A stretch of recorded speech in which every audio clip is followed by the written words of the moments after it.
Now we'll move on over to the next session of the day. We have the second session on the title Research Challenges and Opportunities in Cybercriminology by Dr. Febin Baby, Head, Department of Criminology and Police Science at St. Thomas College, Thrissur, Kerala. Cybercriminology, which is the study of causation of crimes that occur in cyberspace and its impact in the physical space, is becoming a new tool in the hands of a forensic scientist. We are able to understand the profile of a person in his internet profiles, web activity, and relate it to the criminal and his profile. And we understand the causation, the effects, and how to prevent further criminality in the society today, all in the name of cybercriminology. Cases like terrorism, murders, and even for petty crimes at times, we are using these concepts of cybercriminology. To speak to us more on this topic, we have Dr. Febin Baby in our midst. Dr. Febin completed his master's in criminology from the NICFS New Delhi and later went on to qualify his PhD in criminology from the MG University, Kerala. Sir presently works full-time as Head, Department of Criminology and Police Science at St. Thomas College, Autonomous, Thrissur, Kerala. Sir also works as a consultant, visiting faculty, and a member of Academic Council and Board of Studies in various institutions in the country. Dr. Febin's interests include cybercriminology, police science, crime investigation, and business intelligence. Sir's contribution to research includes publications and participation in seminars and conferences where he has presented technical sessions and presentations. Today, Sir will speak to us on the research challenges and opportunities in the field of cybercriminology. Over to you, Sir. Yeah, thank you for the wonderful, welcome. Without much introduction, I just actually move on to the topic called cyber criminology. But being a criminologist, one must understand, why we need to actually have a separate field called cyber criminology. Whenever we talk about cyber criminology, we start with what is actually the speciality of cyber world. But I'm just don't want to actually repeat it again because all the people are very much understood. Or we have almost experienced the goods and bads of internet. Just wanted to quickly go through, what is actually what we are actually facing. In the sense, instead of controlling some kind of conventional crime, it's very tough to control cyber crime. Even I have actually a audience of talented forensic scientists, but we see lots of good evidences in cyber crime, but we are struggling to find a way to prevent it. Just because like from the starting of cyber crime, we are starting to discuss. It is saying that there's a saying that about 2 million crimes is getting is actually happening in the society. Within it, 2,000 are getting identified, and 200 are getting reported, and conviction rate is 2. So it's kind of very pathetic situation. Like it's not because of a single factor. It just got multiple factors, I should say.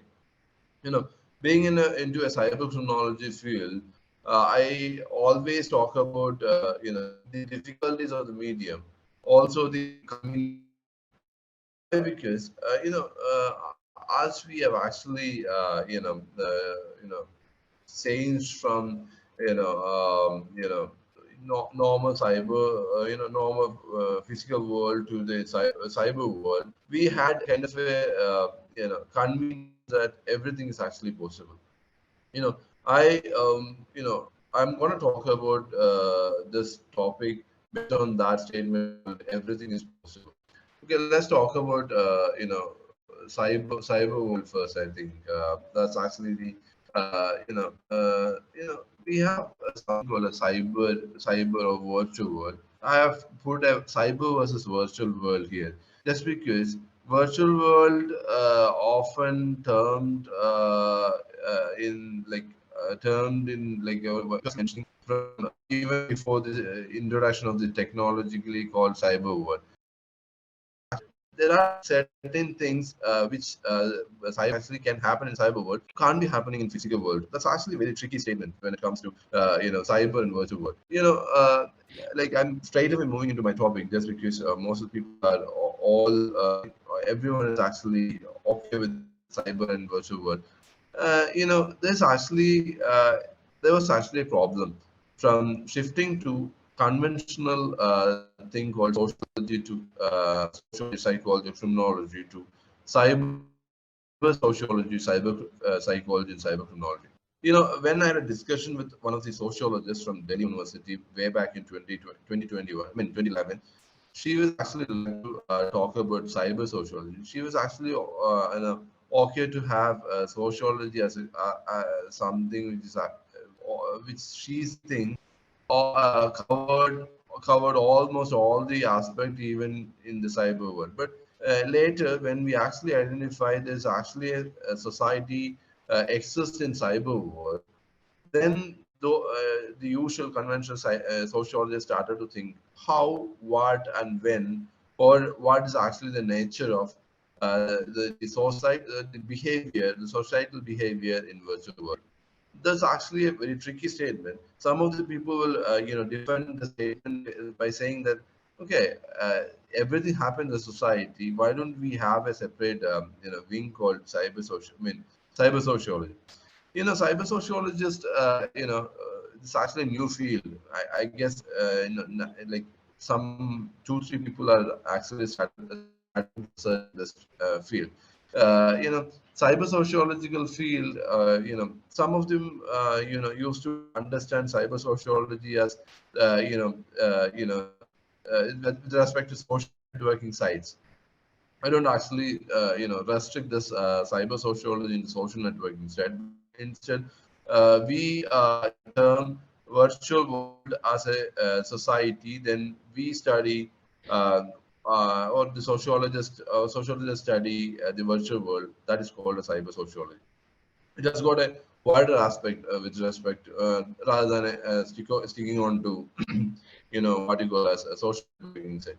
Likewise, if you actually see psychologists, psychologists used to define or used to explain some of the behavior in physical world based on some of the theories that is already exist. But right now they are in a spot of bother. Why? Because people behaving in cyber world is totally different from what they're actually behaving in what you call as a physical world. Why? Because we have a theory called space transition theory, which I'll be actually coming into. This first statement is, first statement is actually the, what you call as the answer for it. But, apart from that, space transition theory, I should say, there's actually a convenience of masking their faces with respect to people moving into cyber world. Somebody being in a room where no one can actually or no one is actually monitoring that person. The behavior that or that will be actually there in the cyber world, I should say. I'm not actually sticking on to that kind of a behavior, but whenever like a person with a personality or actually having a behavior which is actually very much common in physical world, when he comes to the cyber world, there's actually we can actually observe a kind of sudden shift. If an introvert in a physical world coming into a cyber medium, usually theorists or research observe that he is actually an extrovert in the cyber medium. So, I can actually take an example of one of the case which I actually, come across. There was actually a student of, the 12th grade who was actually reluctant to talk to people, even to the friends of or the classmates. But later identified that There was actually a guy used to text all the girls during after 12, I should say. Used to talk freely, used to used to flirt, I should say. And when we identified it, it was actually him who doesn't talk to people in the classes. So this is actually a behavior that's actually we come across many of the instances. Even we have a kind of like I should say we also used to have such kind of behavior, maybe in a minor form, I should say. So this is how the psychologists taught about having a different field to talk about behavior in virtual world. When I say virtual world, the psychologists are also having a thing called social psychology.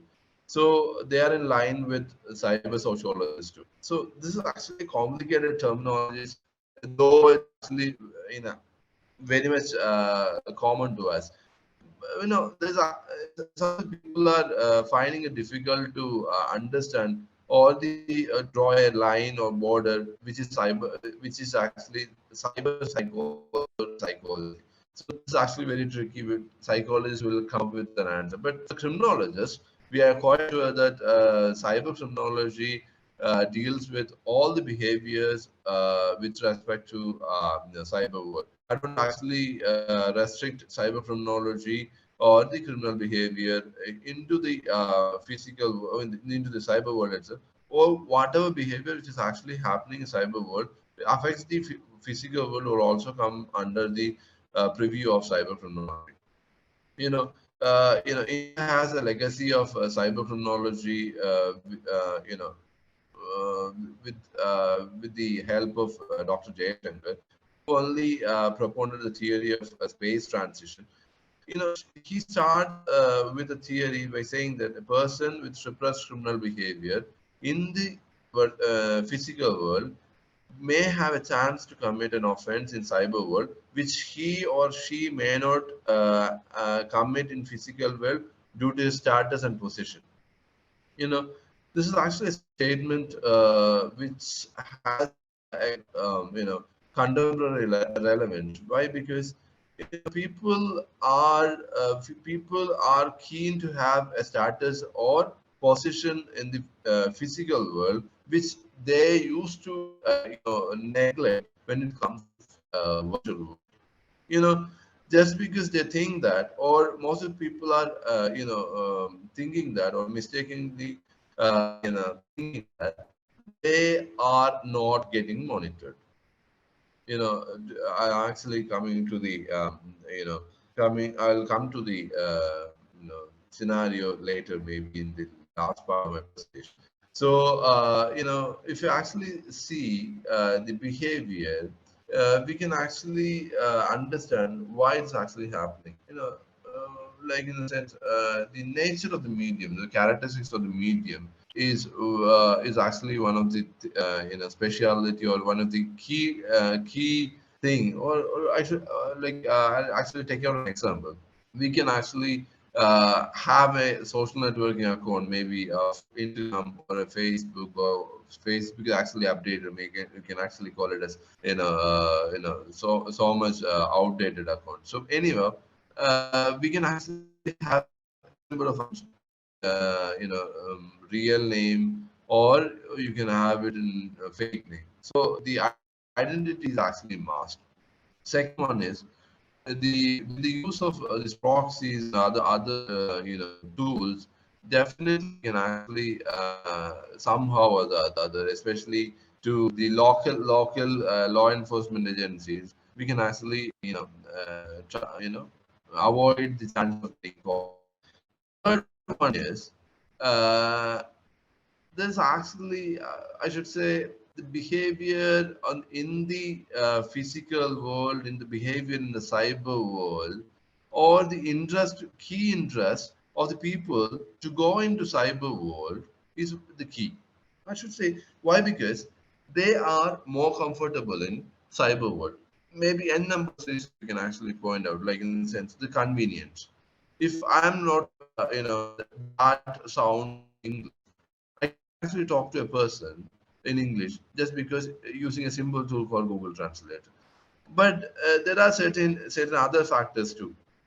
You know, we can actually edit our responses, or we can actually edit our chats, or we can even have the freedom to do anything and everything, which or we can anything and everything to reduce the error, or we can actually rephrase those things, or even if somebody is very reluctant to talk, we can actually find out a way by which we can actually impress that person. That is actually done with the help of his or her behavior in the social networking sites, or we can call it as prediction of behavior or analysis of behavior. I'm not talking about a criminologist who is always into so-called understanding the behavior of people, but I'm talking about a no common person, or a person who is actually okay to observe people and analyze things. So this is actually very much possible in cyber world. This is a very natural. Why? Because people are keen to get into internet. And anything and everything is actually possible and available in internet. There's something which we have to take into consideration. Like suppose if I'm actually if a movie is getting released today, and I can actually go out to watch. Like, that's actually easily available in the internet. Just need to find out a way to get that information. The other tricky statement, how the people are getting track of the information on new knowledge from internet. Just because we can have what you call as as in criminology, we can name a subgroup that, or peer group, that actually facilitate the information sharing, or what you call as knowing the in and outs, or what you call as the updates. For a teenager to get updates of the technologies happening in internet or the and outside is very easily done. So that's the natural medium which triggers, or which helps the individual to come into internet. Other thing is, and the potential issues with respect to cyber medium is the impact of victimization. Impact of victimization, we can actually assess the impact of victimization. If I'm actually enrolling Don sir, the impact will be on the entire KJC. So that's actually something which we won't be understanding, or even the offender can understand it. So I've seen a person stealing money from somebody else's bank account. Maybe I can call it as X's bank account. And what happened is, that pathway he shared it with his friends, and they started robbing the other bank accounts. So this is something which we can actually assess. So the offender is not aware of what is actually the effect is having on them, or like of the behavior is having on the other people. So the cyber victimization, the level of victimization, you can actually have it primary, secondary, tertiary, or the impact of victimization is huge. I've seen people complaining about the behavior of people in the internet, but they are actually quite okay to have them to a point where they identify that this is actually toxic. Those behaviors can actually shift to the physical world. The people in the physical world may also get affected. Somebody in the US, if they're or in China, trying to see or trying to poke someone some friends, and making some programs in the form of viruses, and putting into that system. But maybe after 5 8 months, that virus will come to our system too. So the impact is definitely uncountable, or you can call it as cannot be estimated. So that's actually the issue with respect to cyber media. And the uncertainty. Uncertainty means we are actually not sure what the attacker we will actually face today or tomorrow. We can actually predict what all attacks that we can have it within this group. If somebody is actually can get into the system, even if it's actually a private meeting, and steal a data, it's possible, right? So data is actually what is saying that we have right now. But how we should understand cyber medium as a medium of lots and lots of issues. Let's move on to the the new shift from new shift and theory. With respect to factors responsible for cybercrime, we have we have had n number of researchers from the students as part of their dissertation, or maybe from by the criminology researchers uh, as part of their PhD, or maybe by the individuals. They are keen to have possess what you call as interest in research. Most of the research, I should say, was based on the conventional sorry conventional thoughts of criminology or cyber criminology, where we take out some of the theories which are convenient to us, or which are known to us, which are okay to explained by us, or maybe sometimes this is actually ethically very incorrect, but I should say people approach a problem with preconceived notions, or we have an answer to say this factor, or this crime, or this deviant behavior is only because of this, but we are trying to follow the path of research just to ascertain that answer. This is actually very much happening in the field of cyber criminology. So that's actually one thing. Second thing is, we still haven't adapted the terminologies or the behavior of virtual world, or we are trying to find difficulties from moving from physical world into virtual world. We are all having a resistance to change, I should say. We or the friction is huge to move from physical world to virtual world, but the intruders or the offenders are still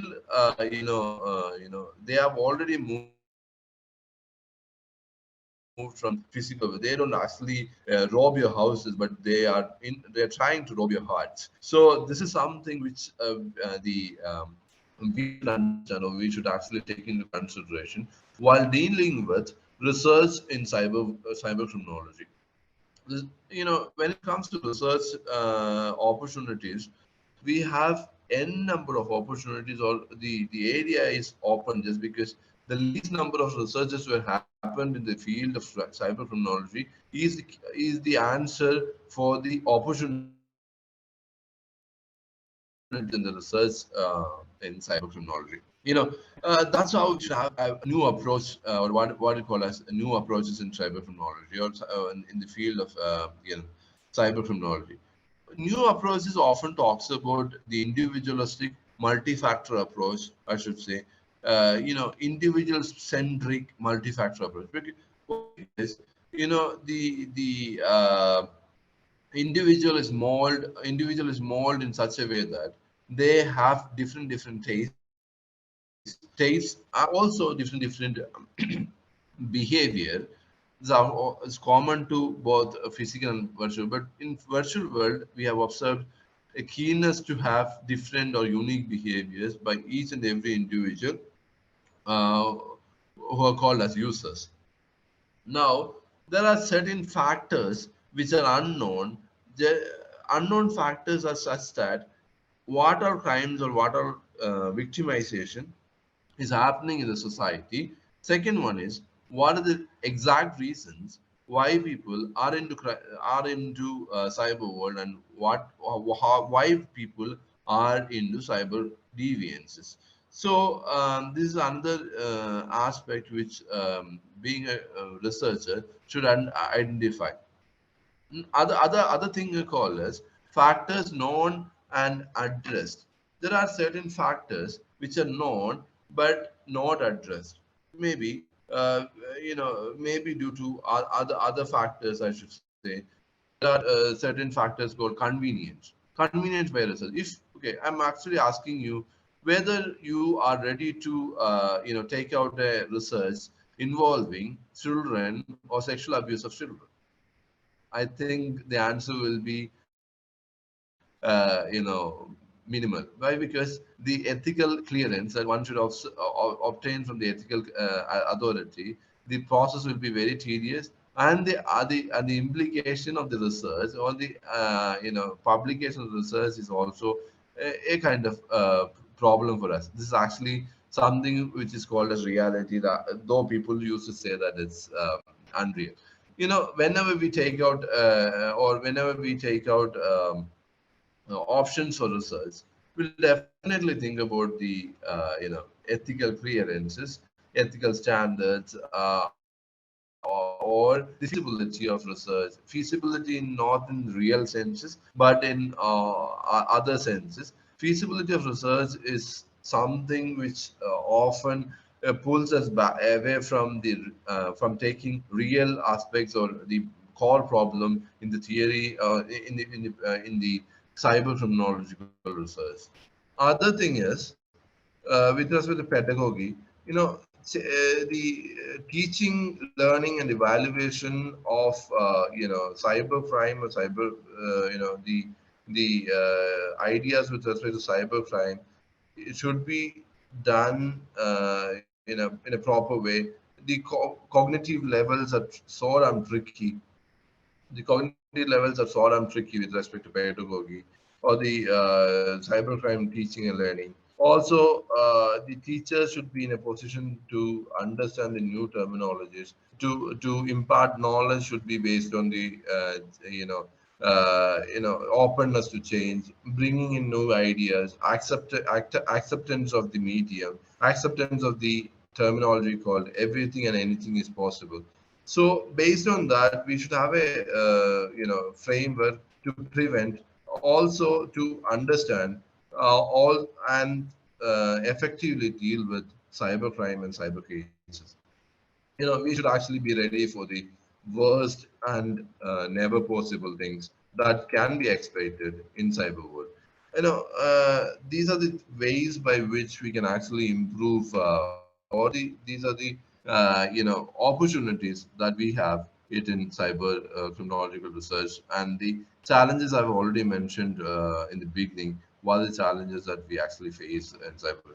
But the only thing is, we nothing is actually possible. Nothing is actually impossible in cyber medium, and we should have we definitely have to have a particular, design or what you call as a research option to commit to conduct research in the cyber world. This is the only key by which we can actually prevent cybercrime. I think that by which the even the cyber forensic people will also get a kind of a freedom to analyze the evidences in their own way, by which they can be presented well before the court of law. Thank you so much, and thank you, Christy Jayanti College and the Department of Forensic Science for the wonderful opportunity that you have given. And so sorry for the trouble which has happened in between just because of my bad network. It was actually not planned. Like my travel was not planned.